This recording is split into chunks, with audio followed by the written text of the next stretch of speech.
Nas rodovias deste país, passei mais da metade da minha vida conduzindo cargas de todos os tipos, desde produtos comuns para o comércio até materiais perigosos e itens governamentais que exigiam autorização especial. Quando este estranho incidente aconteceu, eu já somava 15 anos na mesma empresa de transporte, o que me colocava entre os mais experientes da equipe. Parte do meu trabalho incluía acompanhar os novatos, assegurando que eles dirigissem com segurança e seguissem tanto o código de trânsito quanto as normas internas. O nível de confiança que a empresa depositava em mim era considerável. Qualquer atitude fora do padrão que eu tomasse era excepcional e sempre tinha uma justificativa sólida, principalmente quando agia sem consultar a gerência. Embora não tivesse o cargo formal de supervisor nem o salário correspondente, funcionava na prática como um.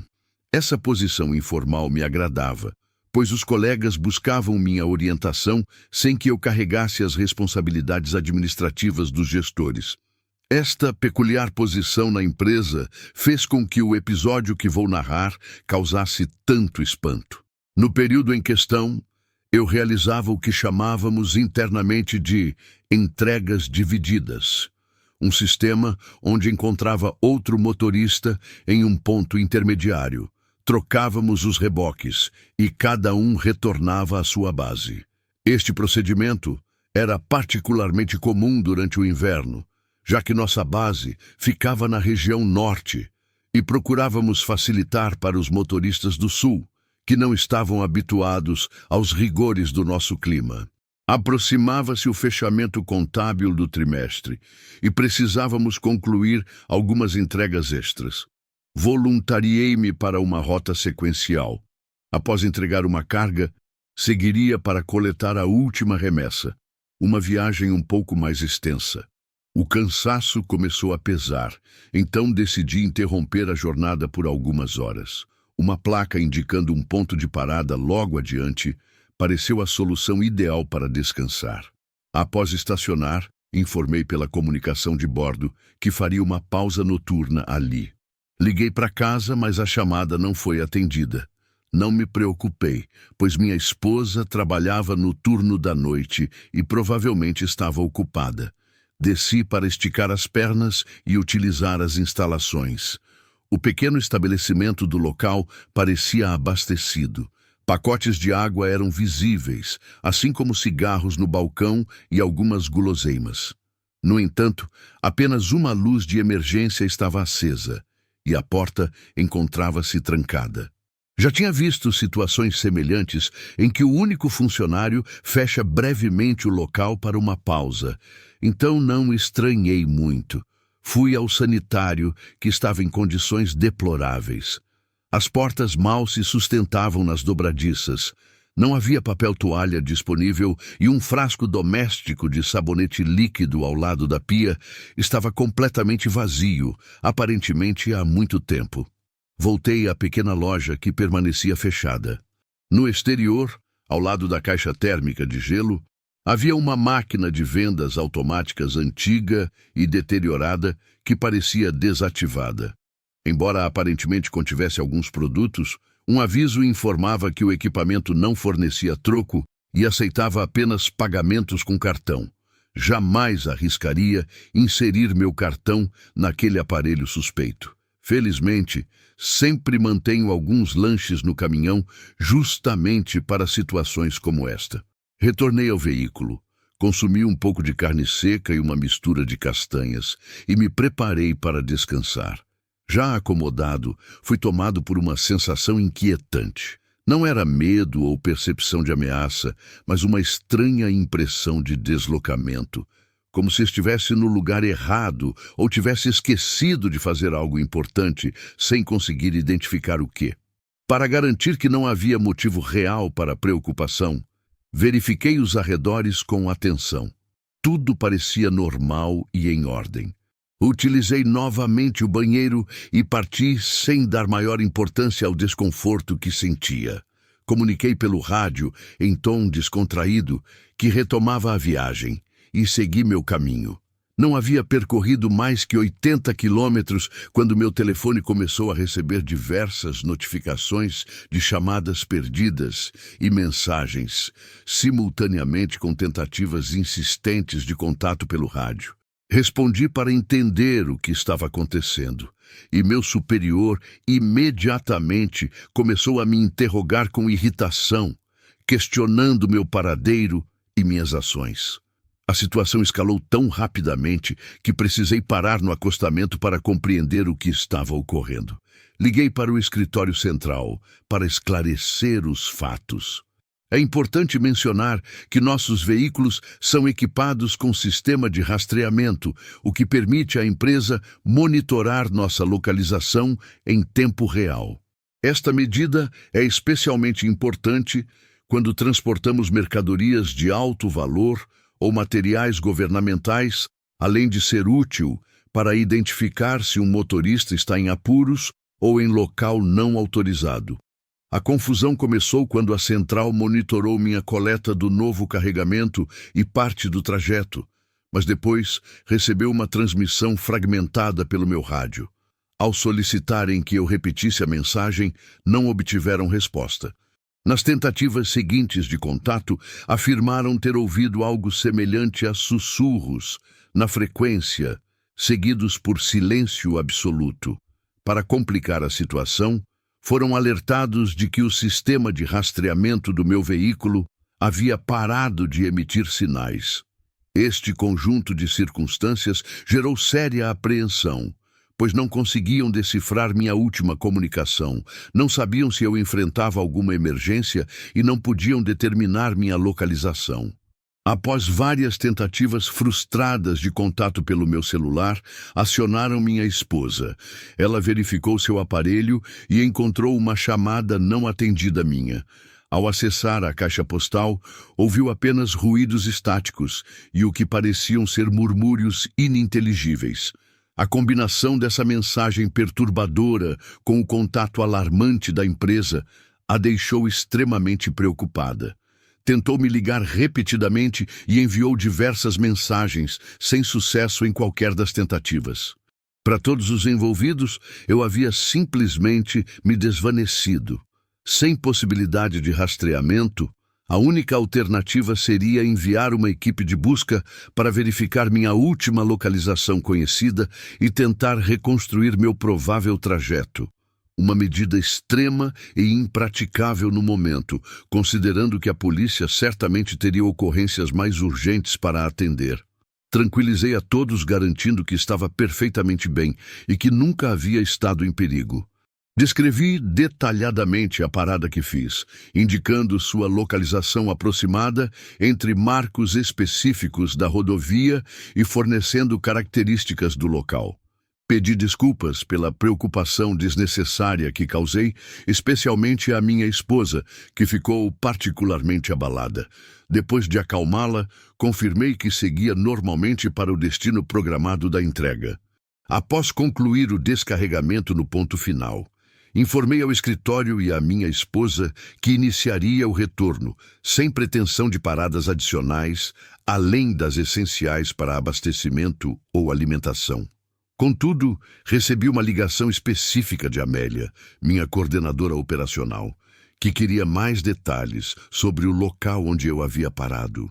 Repeti a descrição e as coordenadas aproximadas, ao que ela respondeu, intrigada, que não conseguia localizar nenhum ponto de parada registrado naquela região em seus mapas digitais ou nos registros oficiais de pontos de apoio da rodovia. Amélia trabalhava na empresa praticamente pelo mesmo tempo que eu, e sua competência era inquestionável. Sua preocupação genuína se relacionava à segurança. Ela suspeitava de alguma interferência ou bloqueio de sinal que pudesse representar risco para mim ou outros motoristas que utilizassem aquela rota. Comentei brincando que poderia fazer uma nova parada no local e documentar com fotografias para confirmar sua existência, mas ela prontamente dispensou a ideia. Continuei meu percurso de retorno, ansioso para chegar em casa e desfrutar de alguns dias de descanso com minha esposa e o conforto do meu lar. No entanto, durante a viagem, fiquei cada vez mais intrigado com aquele local peculiar.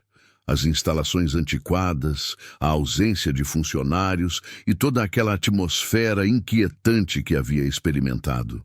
A curiosidade sobre aquele ponto de parada se intensificou, a ponto de eu decidir verificá-lo novamente. Após tantos anos percorrendo aquelas estradas, conhecia bem cada trecho, independentemente de aplicativos de navegação. Reconheci a saída e resolvi fazer uma breve pausa investigativa antes de completar minha jornada. Comuniquei pelo rádio minha intenção e, diferentemente da experiência anterior, recebi imediatamente a confirmação de que minha mensagem havia sido recebida. Entretanto, ao entrar na saída indicada, notei que o acesso parecia significativamente mais longo do que minha memória registrava. Inicialmente, atribuí essa discrepância ao fato de estar acessando o local pela direção oposta. Mas então, deparei-me com o fim abrupto da pavimentação. O asfalto simplesmente terminava, cedendo lugar a um terreno amplo tomado por vegetação silvestre. Não havia absolutamente nenhuma estrutura visível, nem edificações, nem loja, nem sanitários, nem máquinas de venda, nem mesmo uma placa indicativa com a denominação da área. Fiquei completamente perplexo, incapaz de formular qualquer explicação racional. Menos de meio-dia antes, eu havia estado exatamente naquele local, que agora se apresentava completamente diferente. Examinei cuidadosamente os arredores, considerando a possibilidade de erro de localização, mas não havia dúvida, era a mesma saída. Curiosamente, meu telefone celular captava sinal perfeitamente ali.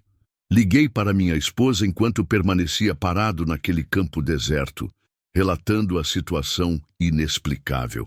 Preocupada com as implicações daquele mistério, ela insistiu que eu deixasse imediatamente o local e retornasse para casa sem demora, conselho que segui prontamente. Capturei algumas imagens fotográficas da rampa de acesso e do campo vazio como registro da minha segunda visita, mas era tudo o que poderia apresentar como evidência da bizarra experiência. Em retrospecto, quase lamentei não ter testado aquela deteriorada máquina de vendas na minha primeira passagem pelo local. Quando retornei à empresa, compartilhei toda a história com Amélia e mostrei as fotografias do campo vazio. Ninguém conseguiu elaborar uma explicação satisfatória para o ocorrido.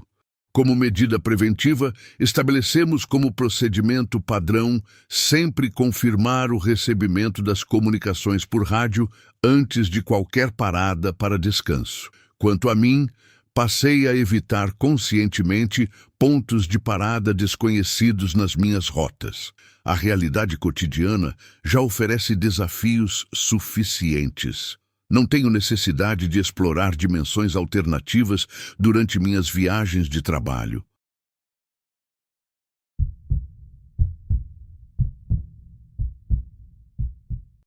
Nunca imaginei que meu começo de vida adulta seria tão difícil. Após terminar o ensino médio, enfrentei a pressão familiar para seguir um caminho que não me atraía. Meus pais, determinados a me ver formado, ignoraram completamente minha falta de interesse e direção. Engenharia elétrica, como seu pai, decidiram por mim, sem considerar minhas aptidões ou desejos. Previsível como um pôr do sol, fracassei. As matérias pareciam escritas em outro idioma, as notas despencaram e logo vieram os ultimatos. Ou melhorava, ou cortariam meu financiamento. A ameaça logo se concretizou. Com um salário mínimo que mal cobria o aluguel de um lugar modesto, já que voltar para a casa dos meus pais não era uma alternativa, vi a universidade se tornar um sonho distante. Abandonei o curso. Foi como abrir as comportas de uma represa. Tudo desabou simultaneamente. O emprego que tinha se foi, as oportunidades secaram e logo me vi incapaz de manter um teto sobre minha cabeça. Minha vida se resumiu a pular entre sofás de amigos, carregando vergonha e gratidão em doses iguais. A sensação de estar sempre nos limites da sobrevivência corroía minha dignidade. Uma sombra de desânimo se instalou sobre mim, transformando dias em batalhas e noites em angústias. Não poder comprar minhas próprias coisas, depender constantemente da bondade alheia e sentir-me um intruso onde quer que dormisse, me afundou em um poço emocional do qual parecia impossível escapar. A mudança não era apenas necessária, era vital. Um desses companheiros que me acolheu trabalhava como aprendiz em uma oficina de veículos pesados. Por sua influência, consegui uma posição modesta como auxiliar geral. Nada glamuroso. Passava os dias organizando ferramentas, abastecendo os mecânicos com fluidos e limpando o ambiente de trabalho. No entanto, algo inesperado aconteceu. Descobri-me fascinado pelo mundo dos caminhões. Observava cada reparo com genuíno interesse, entabulava conversas com motoristas experientes e, ocasionalmente, acompanhava-os em viagens curtas. Foi uma descoberta transformadora, uma sensação de propósito que há muito me faltava. Essa paixão recém-descoberta me impulsionou a obter habilitação para veículos pesados e, gradualmente, transferir-me para trás do volante. Hoje, a estrada é meu escritório e nela encontrei meu lugar. Compartilho esses detalhes pessoais não por autoindulgência, mas para contextualizar como minhas experiências formaram minha visão de mundo. As dificuldades que enfrentei esculpiram em mim uma sensibilidade aguçada para o sofrimento alheio. Ver alguém em apuros desperta um reflexo quase involuntário de estender a mão, seja oferecendo transporte a quem caminha sob o sol escaldante, parando para ajudar motoristas com problemas mecânicos ou compartilhando uma refeição com quem tem fome. Reconheço que essa predisposição para ajudar já me colocou em situações arriscadas, mas alguns desses encontros permanecem vívidos em minha memória. Durante uma viagem de longa distância, parei em um pequeno estabelecimento à beira da estrada para almoçar. Minha atenção foi capturada por uma jovem sentada sozinha em um dos cantos mais afastados. Sua aparência denunciava dificuldades recentes, cabelos sem cuidados, roupas em estado lamentável, um moletom puído com vários rasgos e o capuz quase se desprendendo do tecido principal. Seu pedido era revelador. Apenas água com limão e perguntas sobre opções mais baratas que pudesse consumir com poucos trocados. O quadro doloroso diante de mim mexeu com minhas próprias memórias. Vi nela o reflexo do que já fui. Notei que havia conseguido apenas um mingau básico, então, discretamente, pedi à atendente que levasse à mesa dela um ensopado completo. Quando o prato chegou e a funcionária me indicou como responsável, seus olhos marejaram.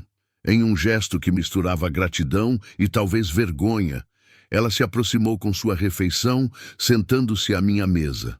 Nossa conversa revelou que ela buscava recomeçar longe de seu passado. Suas palavras ecoavam minha própria jornada, intensificando meu desejo de oferecer mais do que apenas uma refeição. Ao mencionar que precisava chegar ao oeste do país, onde contatos poderiam ajudá-la a estabelecer-se, percebi a coincidência em nossos destinos. Ofereci transporte até onde fosse viável para ambos, proposta que iluminou seu semblante com uma esperança há muito ausente. Terminando nossa refeição, retornamos ao meu caminhão.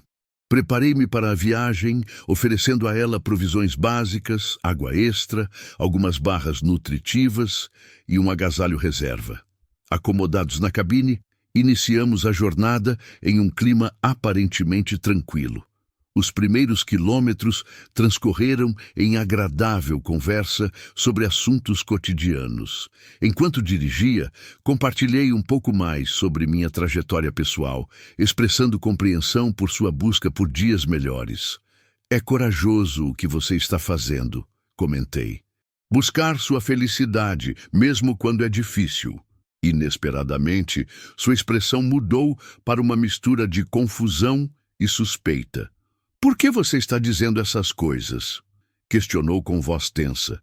Surpreso com sua reação, apenas retomei pontos da conversa que tivemos no restaurante, reafirmando que todos merecem encontrar seu caminho para a felicidade.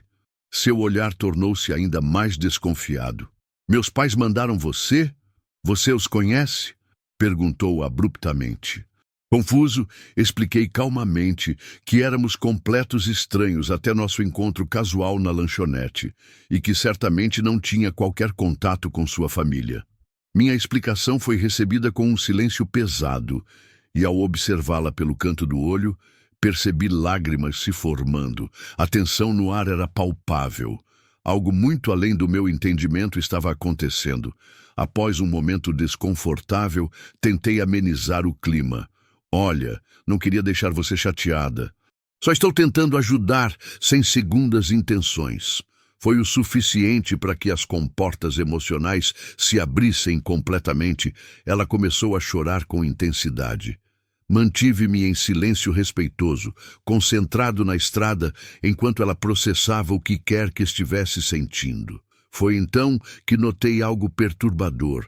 Ela parecia estar conversando consigo mesma, mas com distintas mudanças de tom e perspectiva, como se duas pessoas dialogassem usando a mesma voz. O que consegui captar foi aproximadamente assim. Ele só está ajudando. Deu coisas sem pedir nada. Assim que chegarem, vai cobrar tudo de volta. Não, ele parece sincero, consigo perceber. Foi exatamente o que você achou do Roberto. Mal chegaram e ele já estava cobrando favores. Este vai te entregar na primeira oportunidade. Impossível. Ele nem sabe o que aconteceu. É claro que sabe. Está escrito na cara dele. Inicialmente pensei que fosse abordado, mas quando ela continuou sem reconhecer minhas tentativas de interferir, compreendi que testemunhava algo mais complexo. Subitamente, ela cobriu os ouvidos com força e gritou: "Silêncio! Vocês estão me assustando!" Imediatamente estacionei no acostamento. "Você está bem? Precisa de um médico?" Perguntei com genuína preocupação. Ela recusou qualquer assistência médica. Tentando acalmá-la, reforcei minhas intenções. "Estou só tentando ajudar, não quero absolutamente nada em troca." Gentilmente toquei seu ombro em gesto de solidariedade. Esse toque, aparentemente inofensivo, desencadeou uma reação alarmante. Em um movimento rápido, ela sacou um canivete que mantinha escondido e o apontou em minha direção. Ergui as mãos, demonstrando que não representava ameaça, enquanto ela pronunciava frases cada vez mais perturbadoras.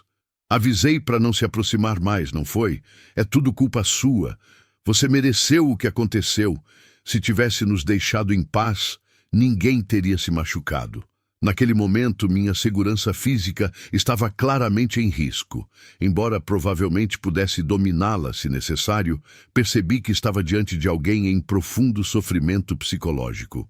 Qualquer reação brusca apenas agravaria a situação. Mantive-me imóvel e em silêncio até que, gradualmente, ela baixou a arma e recostou-se no banco. Quando percebi que o momento de maior tensão havia passado, reafirmei calmamente: "Não quero nada de você. Só quero que chegue em segurança ao seu destino. Podemos continuar a viagem?" Ela assentiu brevemente, pedindo apenas que eu dirigisse. Retomei a estrada em silêncio, ligando o rádio baixinho para criar um ambiente mais neutro. Após um longo período sem comunicação, ela quebrou o silêncio, perguntando se eu conhecia algum hospital nas proximidades. Respondi que poderia localizar um e ajustei nossa rota. Apesar de toda a minha inclinação para ajudar o próximo, senti um alívio indisfarçável quando avistamos a entrada do hospital e ela indicou que queria desembarcar ali. Enquanto me preparava para uma despedida cordial, ela me interrompeu com uma declaração enigmática: "Ele não existe mais." Fiquei paralisado sem saber como reagir. "O quê?" Foi tudo que consegui articular. Com uma serenidade perturbadora, ela completou: "Está tudo bem agora. Ele não pode mais ferir ninguém." Em seguida, sorriu brevemente, reuniu seus poucos pertences e, após um rápido aperto de mão, Caminhou em direção à entrada do hospital. Jamais soube seu nome ou sua história completa. A quem ela se referia naquela despedida inquietante? Quem não existia mais? Essas perguntas permanecem sem resposta, pois não tinha informações suficientes para investigar. Espero sinceramente que tenha recebido o tratamento adequado para suas questões psicológicas e que, de alguma forma, minha ajuda tenha representado um pequeno raio de luz em seu momento de escuridão.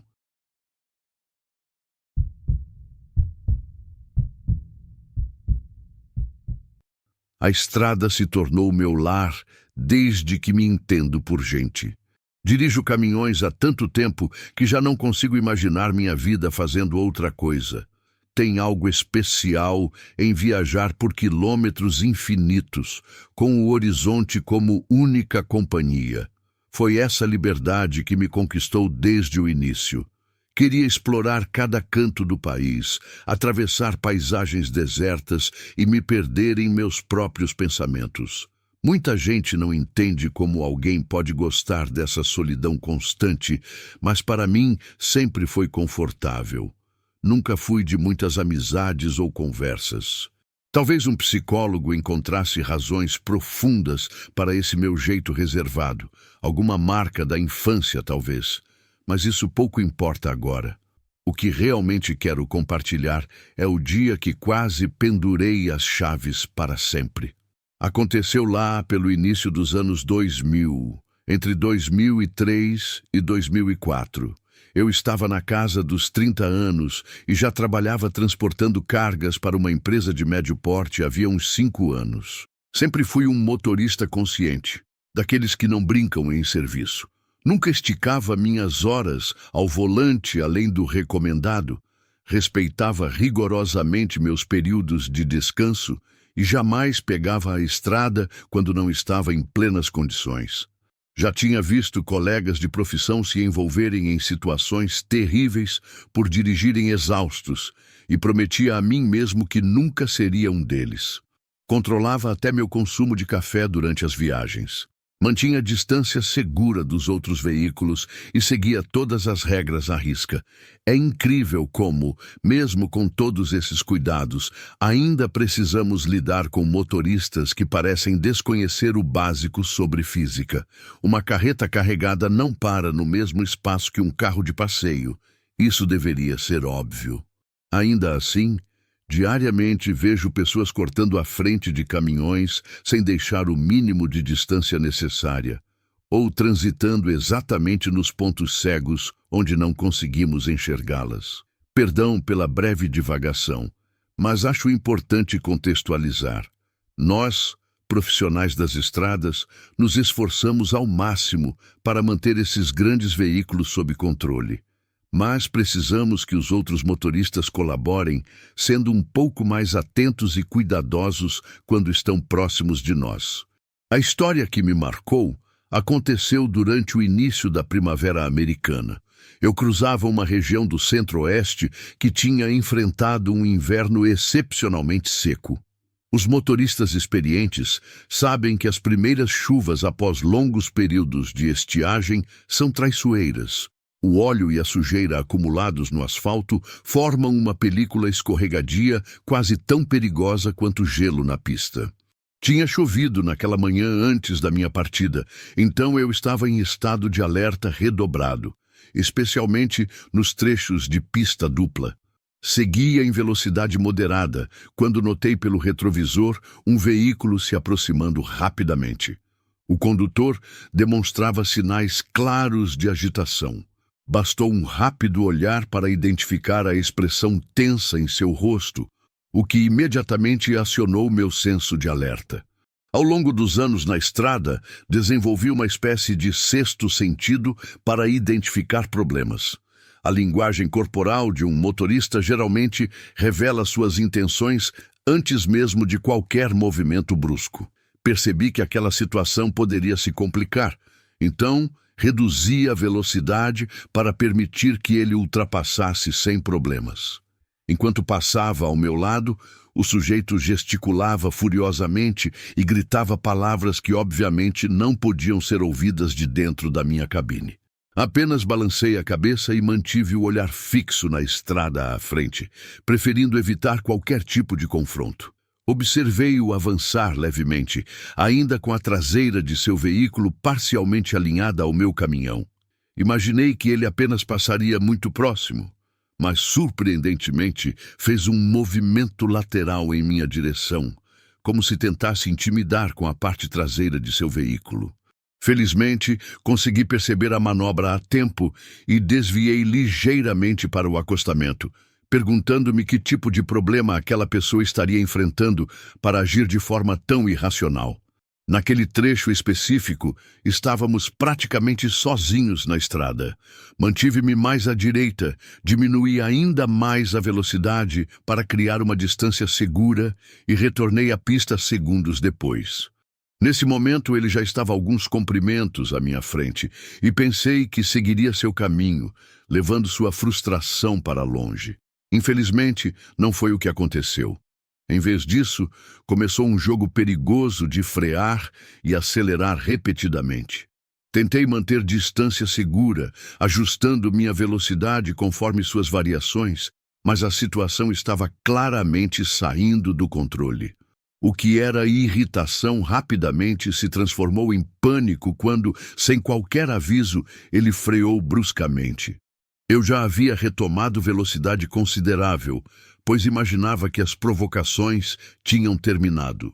Pisei no freio com toda a força e tentei desviar para a direita, sabendo que o impacto seria inevitável, independente da minha reação. Como mencionei, o asfalto estava perigosamente escorregadio.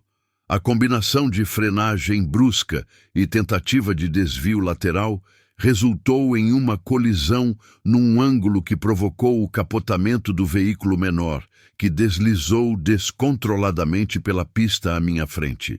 Fiz tudo ao meu alcance para minimizar o impacto, mas a tragédia já estava em curso. Descobri posteriormente que ele não usava cinto de segurança. Durante o capotamento, o corpo do motorista foi arremessado para o lado do passageiro antes de ser ejetado através do para-brisa estilhaçado. Quando finalmente consegui parar em segurança, minhas mãos tremiam ao ligar para a polícia. Uma sensação de torpor me invadiu, misturando náusea com um profundo desespero. Algo dentro de mim já sabia que aquele acidente tinha sido fatal. Os agentes de polícia e a equipe médica chegaram rapidamente. Relatei tudo em detalhes, incluindo o comportamento agressivo que precedeu o acidente. Por sorte, eu tinha instalado uma câmera básica no painel que gravava continuamente os últimos 20 minutos. Até hoje, não compreendo o que levou aquela pessoa a agir daquela forma. Que tipo de raciocínio o fez acreditar que provocar um veículo várias vezes maior seria uma boa ideia? O que sei com certeza é que sua morte pesa em minha consciência desde então. As noites são frequentemente interrompidas por pesadelos onde revivo cada segundo daquele momento. A insônia tornou-se minha companheira constante, junto com a angústia de não ter conseguido evitar a tragédia. Iniciei terapia na tentativa de processar o trauma, especialmente agora que se aproxima o 20º aniversário do acidente no próximo ano, e ainda me pego pensando no que poderia ter sido diferente. Finalizo este relato com um apelo sincero a todos que assumem o controle de um veículo. Por favor, respeitem as leis de trânsito. Quando você age imprudentemente com seu veículo, não está apenas arriscando sua própria vida, mas também a de todos ao seu redor. E se há uma situação onde a imprudência é ainda mais perigosa, é próximo a caminhões e veículos de grande porte. Por mais que alguns motoristas se sintam invulneráveis nas estradas, garanto que ninguém realmente é.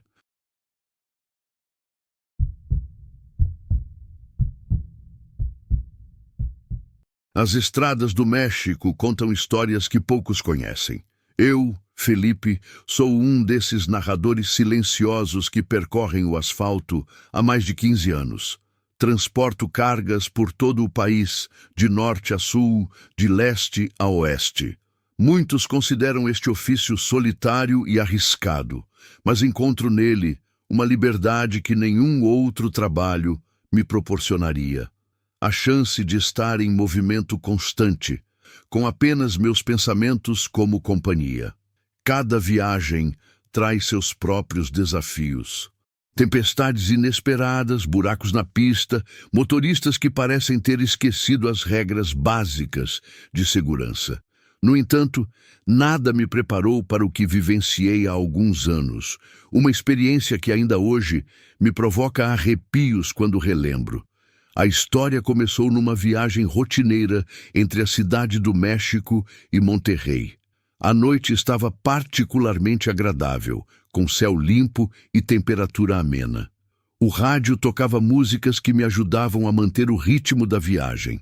Tinha saído bem cedo naquela manhã e planejava chegar ao meu destino com os primeiros raios de sol. Estava satisfeito por encontrar a rodovia excepcionalmente vazia, algo raro naquela rota movimentada. Em determinado ponto entre San Luís Potosí e Monterrey, avistei a silhueta de um homem na beira da estrada. Seu braço estava estendido, no gesto universal de quem pede carona. Normalmente ignoraria. É uma regra não escrita entre caminhoneiros evitar desconhecidos, especialmente à noite. Mas havia algo em sua postura que me fez reduzir a velocidade. Um instinto que mais tarde eu desejaria ter ignorado. O homem parecia ter cerca de 30 anos. Carregava uma mochila desgastada e vestia roupas simples, mas limpas. Seu rosto mostrava sinais de cansaço, o tipo de exaustão que reconheço bem nos olhos de quem está na estrada há tempo demais. Talvez tenha sido empatia ou simplesmente um lapso de julgamento, mas decidi parar. Abaixei o vidro e perguntei: "Onde você precisa chegar?" "Monterrey", respondeu ele com um sorriso genuinamente aliviado. "Posso acompanhá-lo até lá?" Considerei brevemente e assenti. "Tenho o mesmo destino. Suba." Ele entrou no caminhão, acomodando-se no banco do passageiro. Apresentou-se como Júlio. Parecia educado, ainda que reservado. Iniciamos uma conversa casual enquanto os quilômetros passavam. Falamos sobre o clima, as condições das estradas, pequenas curiosidades. Ele mencionou que viajava pelo país inteiro procurando emprego, com esperanças de recomeçar a vida em Monterrey. Conforme a madrugada avançava, notei mudanças sutis em seu comportamento. Suas respostas tornaram-se evasivas. Seus olhos começaram a examinar o interior da cabine com interesse inquietante. A princípio, atribuí isso ao cansaço ou nervosismo de estar com um estranho. Mas, aos poucos, seu comportamento foi se tornando mais perturbador. A conversa tomou um rumo sombrio quando Júlio começou a falar sobre acidentes nas estradas. Não apenas mencioná-los, mas descrevê-los em detalhes perturbadores que ninguém deveria conhecer. A forma como narrava, com uma precisão clínica, fez meu estômago revirar. Mesmo assim, mantive a compostura. "Você já presenciou algum acidente grave?" Perguntei, tentando manter um tom casual. Foi quando seus olhos mudaram. Uma transformação sutil, mas assustadora. "Você já viu algo realmente assustador durante suas viagens?" Ele retrucou, sua voz assumindo uma qualidade diferente, mais grave e deliberada. "Não realmente", respondi, sentindo a primeira onda de apreensão. "Já testemunhei alguns acidentes, claro, mas nada extraordinário." Júlio produziu um sorriso estranho que não alcançava seus olhos. "Já presenciei coisas terríveis nas estradas", confessou em voz baixa. "Coisas que fariam você passar noites em claro." Um arrepio percorreu minha espinha. "Como o quê?" Indaguei, parte de mim já arrependida da pergunta. "Certa vez, observei um caminhoneiro que deu carona para alguém", começou ele, cada palavra saindo mais baixa e mais intensa que a anterior. O caroneiro aparentava ser inofensivo, mas era um assassino. Matou o motorista e abandonou o corpo na estrada, deixando o motor ligado. Meu coração acelerou. "E o assassino?" Consegui perguntar, minha voz quase inaudível. Júlio soltou uma risada suave, sem humor. Nunca foi capturado. Dizem que ainda circula pelas estradas, escolhendo quando e quem vai ser sua próxima vítima. O silêncio que seguiu foi denso, sufocante. Minha mente tentava processar se aquilo era uma história aleatória, um aviso velado ou uma confissão disfarçada. O olhar frio e calculista que ele me lançava não parecia o de alguém apenas contando uma lenda de estrada. Após o que pareceu uma eternidade, os contornos de Monterrey finalmente apareceram no horizonte. Parei em um posto de combustível na entrada da cidade. Chegamos a Monterrey, anunciei, tentando soar natural, apesar do nó em minha garganta. Júlio me observou por alguns segundos, sua expressão ilegível. Obrigado pela carona, Felipe, disse finalmente, sua voz voltando ao tom cordial do início. Tenha uma boa viagem de volta. Apenas assenti, incapaz de formular qualquer resposta. Ele desceu do caminhão e se afastou, desaparecendo entre as primeiras luzes do amanhecer. Permaneci imóvel no assento, tentando acalmar minha respiração. Algo na presença daquele homem havia despertado um medo primitivo que eu nunca tinha experimentado antes. Naquela noite, hospedado em um hotel simples, o sono não veio. As lembranças da conversa com Júlio me assombravam. Questionei minha decisão de tê-lo deixado entrar no caminhão e o que poderia ter acontecido. A sensação de que havia escapado de algo terrível não me abandonava. Passaram-se 3 meses. Eu tinha quase conseguido superar aquela experiência inquietante quando recebi a notícia. Rogério, um colega caminhoneiro com quem frequentemente trocava histórias nos pontos de parada, havia sido encontrado morto em seu caminhão.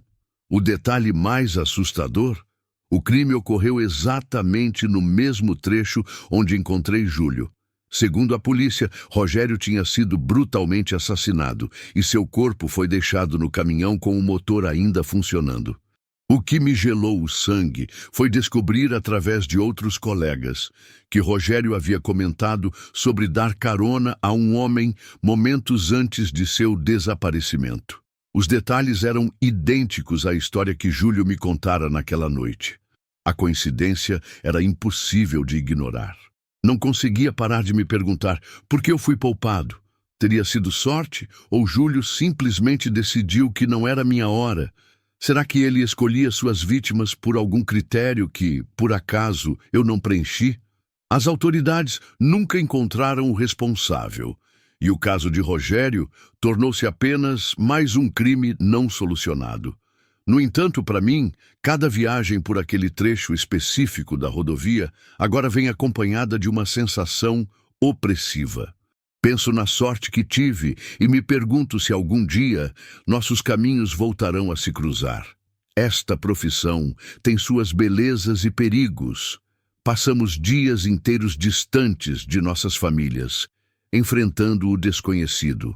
As estradas podem ser generosas, oferecendo paisagens deslumbrantes e momentos de contemplação, mas também podem abrigar os piores pesadelos. Por vezes, considero mudar de profissão, buscar algo mais seguro, mais previsível, mas sempre acabo voltando para as estradas. Elas são parte de quem sou, uma parte que não consigo abandonar, mesmo conhecendo seus perigos ocultos. Após o encontro com Júlio, transformei meus hábitos.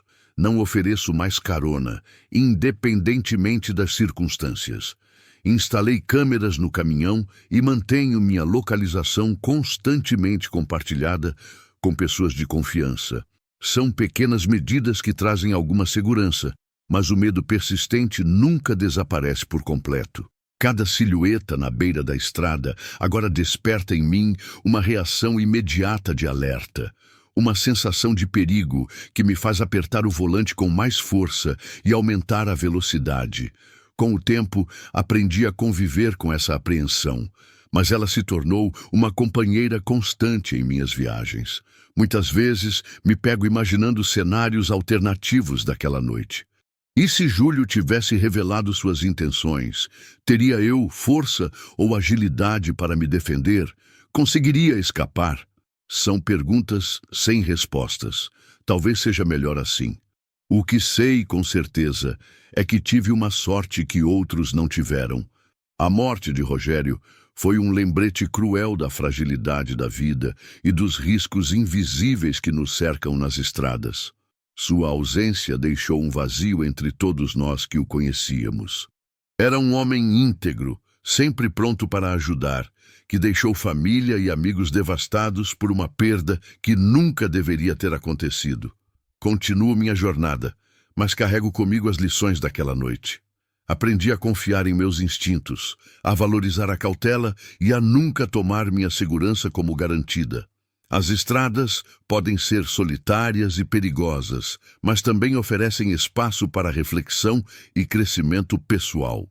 Cada viagem é uma oportunidade de aprendizado, e embora o medo seja uma presença constante, decidi que não deixarei que ele determine meu caminho. Para meus colegas de profissão, deixo um conselho nascido da experiência. Protejam-se. As estradas são maravilhosas, mas escondem ameaças que não podemos prever. Confiem em seus instintos, adotem medidas de segurança e lembrem-se que sua vida vale mais que qualquer prazo de entrega ou gesto de bondade mal direcionado. Quanto a Júlio, onde quer que esteja agora, espero sinceramente que nossos caminhos jamais voltem a se cruzar. Que sua sombra não volte a escurecer minha vida ou a de qualquer outro trabalhador das estradas. Algumas pessoas são como tempestades. É melhor observá-las de longe, sabendo que eventualmente passarão, deixando para trás apenas histórias para serem contadas.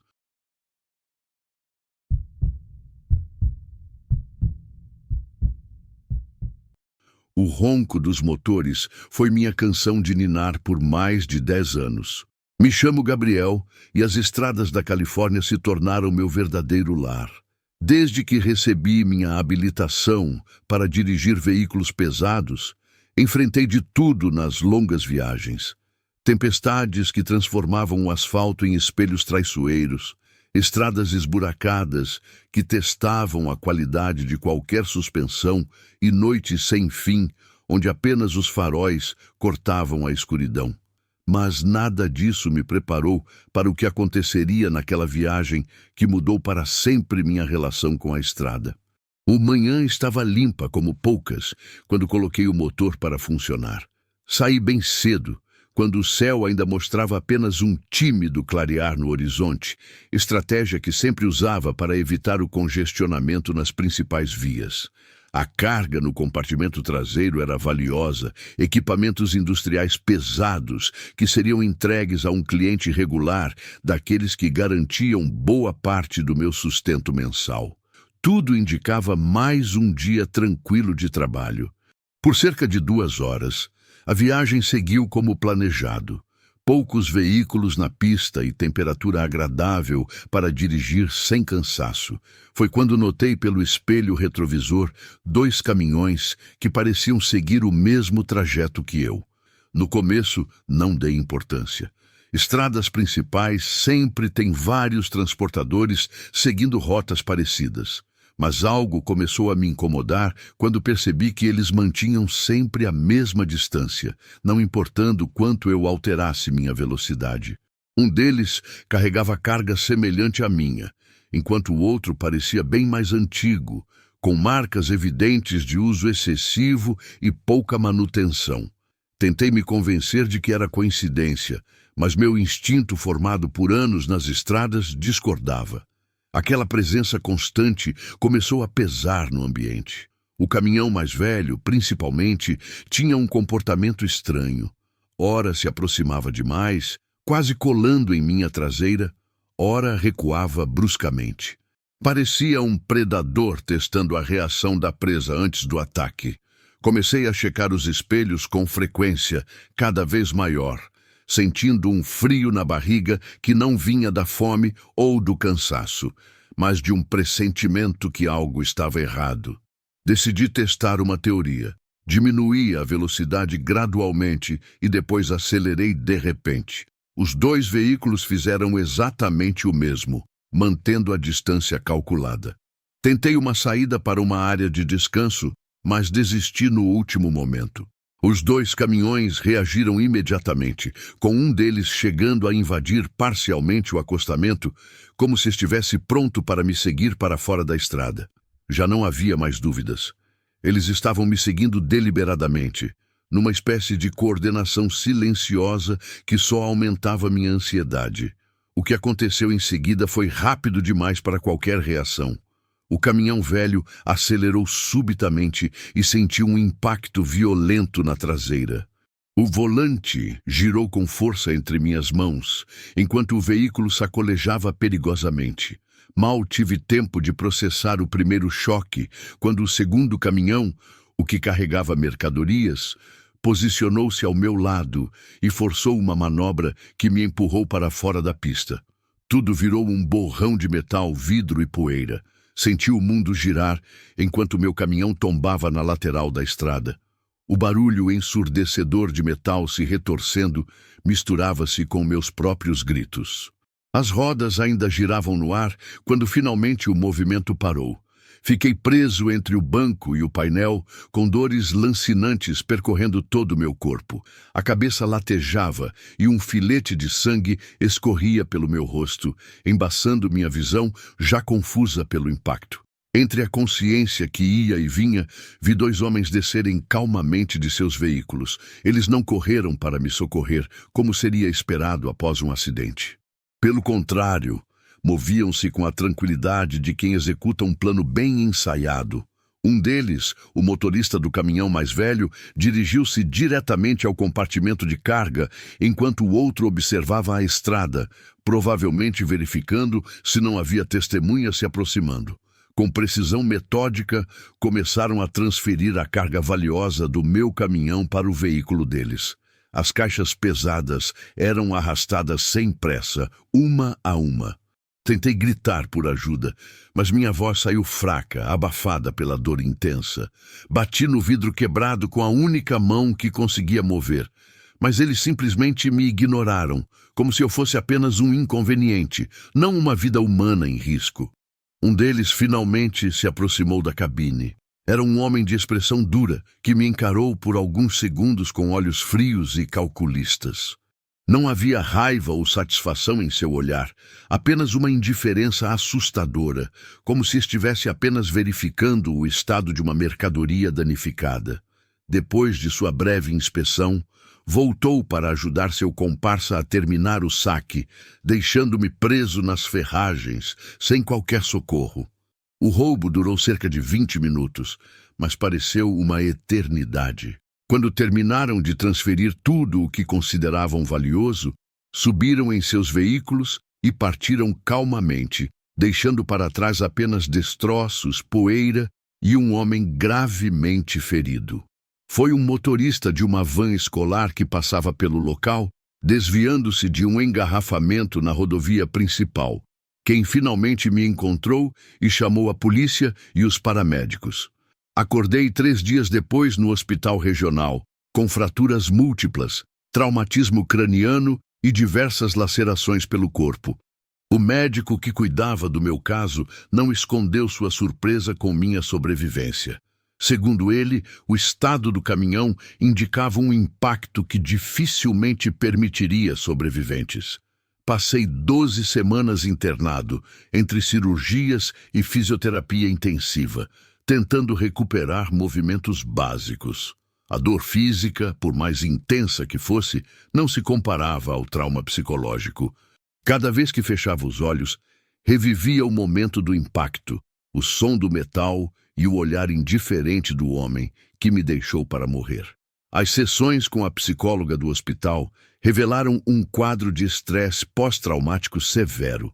Nos primeiros meses, acordava gritando no meio da noite, encharcado de suor, revivendo cada segundo daquela emboscada. A empresa de transporte para a qual prestava serviços enviou representantes algumas vezes. Ofereceram ajuda financeira para cobrir os custos não cobertos pelo seguro, mas quando perguntava sobre investigações ou medidas de segurança para evitar novos casos, as respostas eram sempre vagas. Um boletim de ocorrência foi registrado. Câmeras da rodovia foram verificadas, mas a qualidade das imagens não permitiu identificar com clareza os veículos ou seus ocupantes.